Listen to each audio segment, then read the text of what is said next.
नमस्कार, देशोन्नतीच्या सुपर 30 मध्ये मी ऐश्वर्या आपलं स्वागत करते। मुंबई महापालिकेच्या वॉर्डसाठी आरक्षण सोडत जाहीर करण्यात आली आहे। एकूण 227 प्रभागांसाठी झालेल्या या सोडतीत अनेक दिग्गज विद्यमान आणि माजी नगरसेवकांच्या मतदारसंघांवर थेट परिणाम होणार आहे। जळगाव शहरातील नोबेल विज्ञान प्रसारक बहुउद्देशीय संस्था तसेच भवरलाल अँड कांताबाई जैन फाउंडेशन तर्फे दरवर्षी नोबेल सायन्स टॅलेंट सर्च परीक्षेचं आयोजन 5वी ते 12वीच्या विद्यार्थ्यांसाठी केले जाते। यंदाही या परीक्षेतील गुणवत्ता यादीत आलेल्या तब्बल 118 विद्यार्थ्यांना इस्रोची सफर घडवण्यात येणार आहे।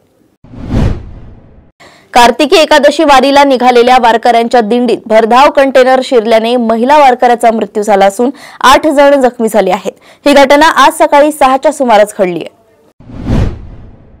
जळगाव शहरातील सार्वजनिक बांधकाम विभागाच्या आवारात संशयास्पदरित्या आढळलेल्या वाळू साठ्यावर पंचनामा केल्यानंतर इतक्या दिवसात कोणताच खुलासा सादर न करणाऱ्या संबंधित विभागाला तहसीलदारांनी आता पुन्हा स्मरणपत्र पाठवलंय।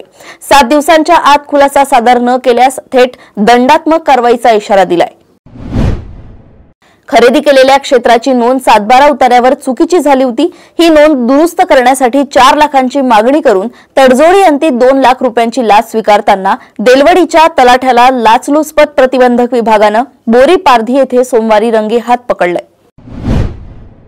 गहाळ झालेले तब्बल 90 मोबाईल शोधून काढण्यात सायबर पोलिसांना यश आलंय। वर्ष 2025 मध्ये आतापर्यंत गडचिरोली सायबर पोलीस ठाण्याने एकूण 33,64,560 रुपये किमतीचे तब्बल 215 मोबाईल मूळ मालकांकडे सुपूर्द केले आहेत।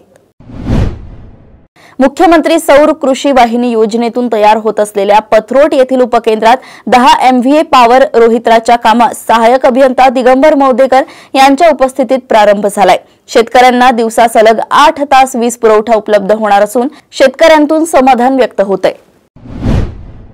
शरद पवारांचे जिवलग सहकारी माजी विधानसभा अध्यक्ष आणि ज्येष्ठ नेते अरुण गुजराती यांनी अखेर अजित पवारांच्या राष्ट्रवादी काँग्रेस पक्षात प्रवेश करण्याचा निर्णय घेतलाय। अरुण गुजराती अधिकृतपणे अजित पवार यांच्या उपस्थितीत राष्ट्रवादीत प्रवेश करणार आहेत। शिवसेना मुख्य नेते तथा उपमुख्यमंत्री एकनाथ शिंदे यांनी शिवसेना ठाकरे गटाचे खासदार व प्रवक्ते संजय राऊत यांचे बंधू आमदार सुनील राऊत यांना फोन करून संजय राऊत यांच्या तब्येतीबाबत विचारपूस केल्याची माहिती आहे। नागपुरात आम्हा सर्वच पक्षांना महायुती करायची आहे, मात्र भाजपने वेळीच आपले पत्ते खुले केले नाही, तर आमचीही तयारी झाली आहे। नागपूर जिल्ह्यातील सर्व 15 नगर परिषद आणि 12 नगरपंचायतींमध्ये आमचे उमेदवार आणि त्यांचे बी फार्म तयार असल्याचा इशारा शिवसेनेने दिला आहे। पादचारी पूल, पदपथ, भुयारी मार्ग या ठिकाणी जे अतिक्रमण झालंय ते अतिक्रमण मुक्त करा आणि पादचाऱ्यांच्या सुरक्षेसाठी कृती आराखडा तयार करा असे निर्देश राज्य सरकारने राज्यातील सर्व महापालिका प्रशासनाला दिले आहेत। मुंबईच्या उत्तरेकडील प्रवेशद्वारावर होणाऱ्या वाहतूक कोंडीचा आणि वायू प्रदूषणाचा त्रास संपवण्यासाठी दहिसर टोलनाक्याऐवजी कृत्रिम बुद्धिमत्तेचा वापर करून टोल भरणा प्रक्रिया वेगवान करण्याचा नवा प्रस्ताव सादर करण्याचे निर्देश परिवहन मंत्री प्रताप सरनाईक यांनी दिले। मेळघाटात गेल्या काही वर्षांपासून लाल माकडांची संख्या प्रचंड वाढली आहे। आता 1-2 वर्षांपूर्वी धारणी मार्गावर सेमाढो कोलकास लगत मार्गावर दिसणारी ही लाल माकडं मेळघाटात आता सर्वत्र धुमाकूळ घालायला लागली आहेत। पर्यटन नगरी असणाऱ्या चिखलदरा येथे लाल माकडांच्या त्रासाने पर्यटक त्रस्त होत आहेत। दिल्ली ब्लास्ट नंतर नागपूर शहरातील महत्त्वाची शासकीय कार्यालय आणि धार्मिक स्थळांची सुरक्षा वाढवण्यात आली आहे। नागपुरातील दीक्षाभूमी, गणेश टेकडी मंदिर, रेल्वे स्टेशन, बस स्टँडसह राष्ट्रीय स्वयंसेवक संघाचे मुख्यालय आणि रेशीमबाग येथील हेडगेवार स्मृती मंदिराची सुरक्षा वाढवण्यात आली आहे। नांदेड जिल्ह्यातील अर्धापूर तालुक्यात निमगाव येथे सोमवारी सायंकाळी घराबाहेर खेळत असताना घरालगत असलेल्या कॅनॉलच्या पाण्यात बुडून 2 चिमुकल्यांचा मृत्यू झालाय। वाराणसीत डॉली की डोली स्टाईलने डझनभर लग्न करून फसवणूक करणाऱ्या राणी कुमारीला सोनभद्र पोलिसांनी अटक केली आहे। पती आणि आईच्या साथीने ती नवऱ्याला लुबाडून पळून जायची। 2006च्या नोएडा येथील निठारी हत्याकांड प्रकरणात तब्बल 18 वर्षांनी सुरेंद्र कोळीची निर्दोष मुक्तता करण्यात आली आहे। न्यायालयाने त्याला तात्काळ सोडण्याचे आदेश दिले आहेत। संशयित दहशतवादी कारवायांच्या आरोपाखाली फरीदाबादमध्ये शाहीन शहीद नावाच्या एका महिला डॉक्टरला अटक करण्यात आली आहे। शाहीनचे दहशतवादी संघटना जैश सोबत कनेक्शन तपासात पुढे आलंय, तसेच तिचा पहिला फोटो समोर आलाय। तामिळनाडूतील चेन्नई येथील अडियार पुलाजवळ 50 वर्षीय महिला सफाई कर्मी आपल्या ड्युटीवर होती आणि एका बाईकस्वार तरुणाने तिच्यासोबत अश्लील कृत्य करण्याचा प्रयत्न केला। महिलेने लगेच आपल्या हातातील झाडू उचलला आणि तरुणावर हल्ला केला। त्यानंतर आरोपी तिथून पळून गेला। बुंदेलखंड युनिव्हर्सिटी जवळ मनीष साहू या प्रियकराने आधी प्रेयसी कृतिकाला गोळी मारली, त्यानंतर स्वतःवरही गोळी झाडली आहे। या घटनेत युवकाचा जागीच मृत्यू झालाय, तर युवतीची प्रकृती सध्या चिंताजनक आहे। पाकिस्तानच्या इस्लामाबाद कोर्टाच्या बाहेर मंगळवारी दुपारी 12:30च्या सुमारास एक मोठा स्फोट झालाय। या स्फोटात 12 जणांचा मृत्यू झाला असून अनेक जण जखमी झाले आहेत। योगायोग म्हणजे इस्लामाबादच्या बाहेर झालेला स्फोट देखील कारमध्येच झालाय।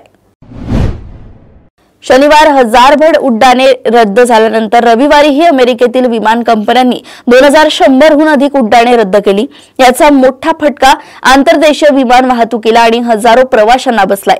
असंच राहिलं तर देशभरातील हवाई वाहतूक विस्कळीत होऊन ती ठप्प होईल, असा इशारा अमेरिकेच्या वाहतूक मंत्र्यांनी दिलाय। अमेरिकेचे राष्ट्राध्यक्ष डोनाल्ड ट्रम्प यांनी मंगळवारी माध्यमांशी संवाद साधताना भारतावर लादलेल्या अतिरिक्त आयात शुल्काबाबत मोठं विधान केलंय। भारताने जर रशियाकडून खनिज तेलाची खरेदी बंद केल्यास आम्ही टॅरिफ रद्द करण्याबाबतचा निर्णय घेऊ, असे संकेत त्यांनी दिले। भारतीय राष्ट्रीय राजमार्ग प्राधिकरण विविध पदांसाठी भरती करत आहे। उपव्यवस्थापक, लेखापाल, स्टेनोग्राफर यांसारख्या पदांसाठी ऑनलाईन अर्ज प्रक्रिया सुरू झाली असून अंतिम तारीख 15 डिसेंबर 2025 आहे। 10वी आणि 12वीच्या परीक्षांसाठी आता परीक्षागृहांमध्ये सीसीटीव्ही कॅमेरे सक्तीचे झाले आहेत। राज्य मंडळाने या वर्षीपासून ही नवीन नियमावली लागू केली आहे। ज्या परीक्षा केंद्रांवर सीसीटीव्हीची सुविधा नसेल त्यांना मान्यता मिळणार नाही। विद्यार्थी सुरक्षा आणि कॉपीमुक्त परीक्षा यांसाठी हा निर्णय घेण्यात आलाय। सर्वोच्च न्यायालयाने शिक्षकांसाठी एक मोठा दिलासादायक निर्णय दिलाय। नियुक्तीच्या वेळी टीईटी प्रमाणपत्र नसले तरी शिक्षकांना सेवेतून काढता येणार नाही। आरटीई कायद्यानुसार वाढीव मुदतीत टीईटी उत्तीर्ण केलेल्या शिक्षकांना याचा फायदा होईल। अदानी ग्रुपने मंगळवारी बॅटरी एनर्जी स्टोरेज सिस्टीम क्षेत्रात प्रवेश केल्याची घोषणा केली आहे। हा 1126 मेगावॅट 3530 मेगावॅट क्षमतेचा अग्रगण्य प्रकल्प मार्च 2026 पर्यंत चालू होईल। यामुळे 700 पेक्षा जास्त BESS कंटेनर्स बसवले जातील, ज्यामुळे 1126 मेगावॅट वीज क्षमता 3 तास वाढेल। ई कॉमर्स मंचावरील उत्पादनांची मूळ उत्पत्ती दर्शवणारा देश नोंदवणे बंधनकारक करण्याचा प्रस्ताव केंद्रीय ग्राहक कामकाज मंत्रालयाने सोमवारी पुढे आणलाय, जेणेकरून ग्राहकांना सहजपणे उत्पादनांची निर्मिती कोणत्या देशात झाली हे समजून निर्णय घेता यावा, असा या प्रस्तावामागे उद्देश असल्याचं स्पष्ट करण्यात आलंय। जॅकी चॅन यांच्याबाबत सोशल मीडियावर दावा केला जातोय की मार्शल आर्टिस्ट आणि दिग्गज अभिनेता जॅकी चॅन यांचं निधन झालंय। मात्र या बातम्यांमध्ये काहीही तथ्य नाही। लोक जॅकी यांच्या फोटो आणि व्हिडिओंसोबत चुकीच्या बातम्या पसरवत आहेत।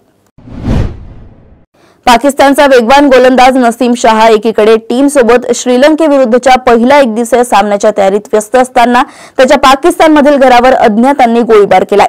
5 अज्ञात बंदूकधाऱ्यांनी हा हल्ला केलाय आणि त्यानंतर ते तिथून पळून गेले आहेत। अशाच सुपर 30 बातम्या जाणून घेण्यासाठी बघत रहा देशोन्नती। नमस्कार।